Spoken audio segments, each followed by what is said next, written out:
dear students, myself Dr. Sachindra. Today we are going to discuss about the very important topic known as cardiac cycle.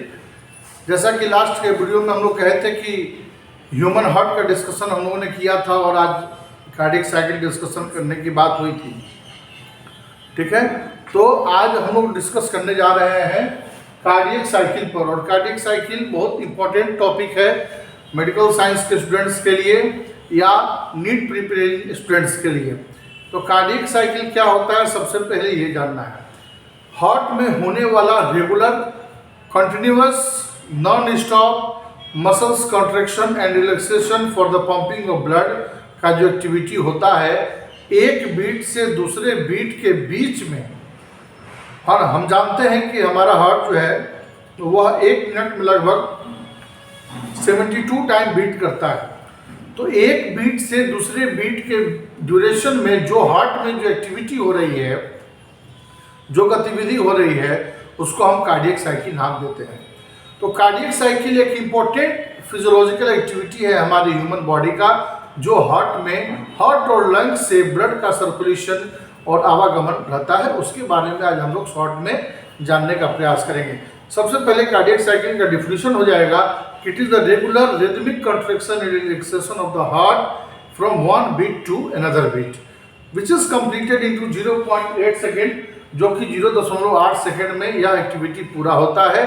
इसमें पूरे body से deoxygenated blood heart में जाता है और heart के arch of aorta के द्वारा ऑक्सीजनेटेड ब्लड पूरे बॉडी में सप्लाई होता है। दो बात है, हमने कहा कि पूरे बॉडी का डीऑक्सीजनेटेड ब्लड ह्यूमन हार्ट के राइट एट्रियम में आता है और left ventricle of the heart से oxygenated blood arch of aorta के द्वारा पूरे होल बॉडी में सप्लाई होता है।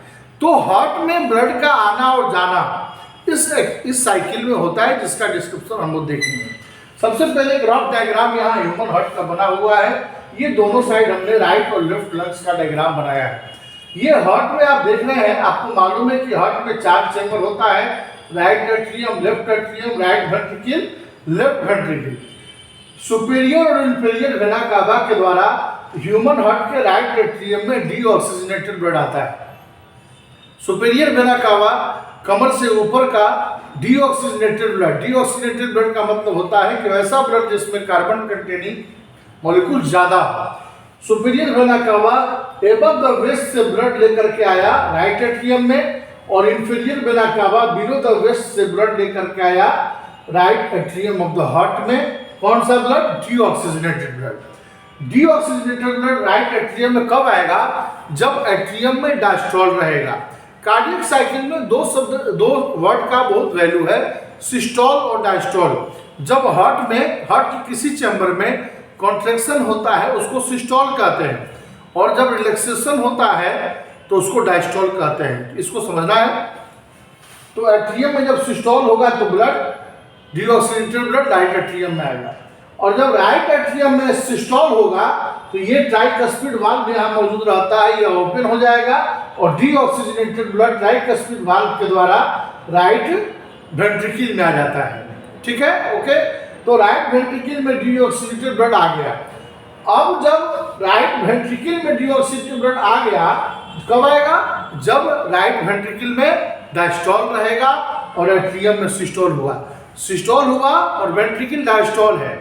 जब वेंट्रिकुलर सिस्टोल होगा तो एट्रियल डायस्टोल होगा, राइट। ऐसे मस्कुलर एक्टिविटी होता है हार्ट में, कार्डियक मसल्स में। तो जब वेंट्रिकल में सिस्टोल होगा, यानी वेंट्रिकल में जब कॉन्ट्रैक्शन होगा तो ट्राइकस्पिड वाल्व यहाँ क्लोज हो जाएगा। ट्राइकस्पिड वाल्व क्लोज हो जाएगा और यहाँ मौजूद aortic valve pulmonary valve open हो जाएगा। ये पल्मोनरी वेसल से आप देख सकते हैं कि पल्मोनरी वाल्व ओपन हो जाएगा। पल्मोनरी वेसल्स के द्वारा राइट और लेफ्ट लंग्स में राइट पल्मोनरी आर्टरी और लेफ्ट पल्मोनरी आर्टरी के द्वारा ब्लड जाता है ऑक्सीजनेशन के प्रोसेस के लिए, एक्सचेंज ऑफ गैसेस के लिए। ओके, तो यहाँ देख रहे हैं कि जब वेंट्रिकल में सिस्टोल हुआ तो ट्राइकस्पिड वाल्व ओपन नहीं होगा, ये क्लोज हो जाता है, और पल्मोनरी वाल्व यहाँ पर जो मौजूद है यह ओपन हो जाता है। यह ओपन हो जाता है तो राइट पल्मोनरी आर्टरी के द्वारा राइट लंग्स में डीऑक्सीनेटेड बढ़ जाता है और लेफ्ट पल्मोनरी आर्टरी के द्वारा लेफ्ट लंग्स में डीऑक्सीनेटेड बढ़ जाता है। ये गतिविधि यहाँ एक्सेप्शन है। हम जानते हैं कि हमारे बॉडी में ह्यूमन में बॉडी में आर्टरी का रोल है कि ऑक्सीजनेटेड ब्लड पूरे बॉडी में सप्लाई करता है, but naturally this is the exception in our human body कि यहाँ पल्मोनरी आर्टरी डीऑक्सीजनेटेड ब्लड को लंग्स में ले जा रहा है। यही एक्सेप्शन है, यही एक ऐसा सिंगल आर्टरी है ह्यूमन बॉडी में, इसको भी याद रखना है। और लंग्स में हम जानते हैं कि हम एनवायरनमेंट से ऑक्सीजन लेते हैं, लंग सेल्यूलाई के द्वारा ब्लड वेसल से जुड़ा हुआ जो ब्लड वेसल होता है लंग सेल्यूलाई से, उसमें exchange of O2 and CO2 होता है। तो जो CO2 का ब्लड है यानी डीऑक्सीनेटेड ब्लड है वो लंग्स में ऑक्सीजनेटेड ब्लड में कन्वर्ट हो जाता है और राइट लंग से राइट पल्मोनरी वेन के द्वारा और लेफ्ट लंग से लेफ्ट पल्मोनरी वेन के द्वारा ऑक्सीजनेटेड ब्लड यानी ऑक्सीजन कंटेनिंग ब्लड वो लेफ्ट एट्रियम में आ जाता है। ठीक है, लेफ्ट एट्रियम में आ गया और उसके बाद क्या होता है, ठीक है, लेफ्ट एट्रियम में आ गया, ऑक्सीजनेटेड ब्लड आ गया और यह ऑक्सीजनेटेड ब्लड लेफ्ट एट्रियम में कब आएगा, जब एट्रियम में डायस्टोल होगा। जब एट्रियम डायस्टोल रहेगा तो ऑक्सीजनेटेड ब्लड आ जाएगा लेफ्ट एट्रियम में। ओके, और जब एट्रियम में दोबारा सिस्टोल होगा तो बाइकस्पिड वाल्व ओपन हो जाएगा तो ऑक्सीजनेटेड ब्लड लेफ्ट एट्रियम से लेफ्ट वेंट्रिकल में आसानी से चला आता है। जब एट्रियल सिस्टोल हुआ तो वेंट्रिकुलर डायस्टोल होगा और blood oxygenated blood left atrium से लेफ्ट वेंट्रिकल में आसानी से चला आता है। यह ऑक्सीजनेटेड ब्लड लेफ्ट एट्रियम में कब आएगा, जब एट्रियम में डायस्टोल होगा। जब एट्रियम डायस्टोल रहेगा तो ऑक्सीजनेटेड ब्लड आ जाएगा लेफ्ट एट्रियम में।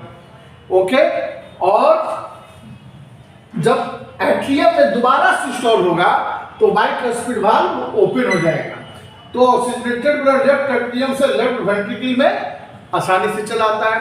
जब एट्रियल सिस्टोल हुआ तो वेंट्रिकुलर डायस्टोल होगा और blood oxygenated blood left atrium से लेफ्ट वेंट्रिकल में आसानी से चला आता है। स्वाभाविक सी बात है, जब ऊपर ब्लड ऑक्सीजनेटेड आया तो उसके नीचे भी ऑक्सीजनेटेड ब्लड आएगा, लेफ्ट एट्रियम से लेफ्ट वेंट्रिकल और राइट एट्रियम से राइट वेंट्रिकल।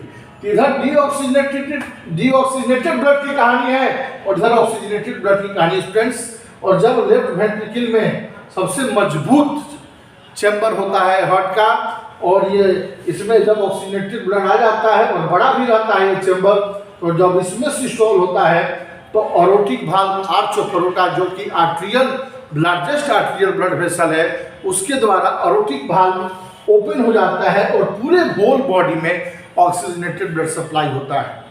तो यह साइकिल बराबर लगातार चल रहा है हमारी ह्यूमन बॉडी में। ये कार्डियक साइकिल 0.8 सेकेंड में पूरा होता है, जो कि आप हार्ट और लंग्स के बीच में जो ब्लड का आवागमन है उसको हम पढ़ रहे हैं, उसको देख रहे हैं और चैम्बर को बांट रहा है एक मेम्ब्रेन जिसको सेप्टम कहा जाता है। और बाकी डिटेल्स हार्ट का हम लास्ट टॉपिक में आपसे डिस्कस किए हैं। तो यह ब्लड का हार्ट में आना और हार्ट से दोबारा पल्मोनरी आर्टरीज के द्वारा लंग्स में जाना और लंग्स से ऑक्सीजनेटेड होकर के दोबारा पल्मोनरी वेन के द्वारा लेफ्ट एट्रियम में आना और लेफ्ट वेंट्रिकल में जाकर के बाइकस्पिड वाल्व के द्वारा आर्च ऑफ एरोटा से बाहर निकलना, ये साइकिल को हम लोग कार्डियक साइकिल कहते हैं। ये हार्ट में दो तरह का इवेंट हो रहा है, आर्ट्रियम में और वेंट्रिकल में। कार्डियक साइकिल को दो इवेंट में बांटा गया, आर्टेरियल इवेंट और वेंट्रिकुलर इवेंट। अलग अलग फेजेस होते हैं, अलग अलग टाइम ड्यूरेशन होता है।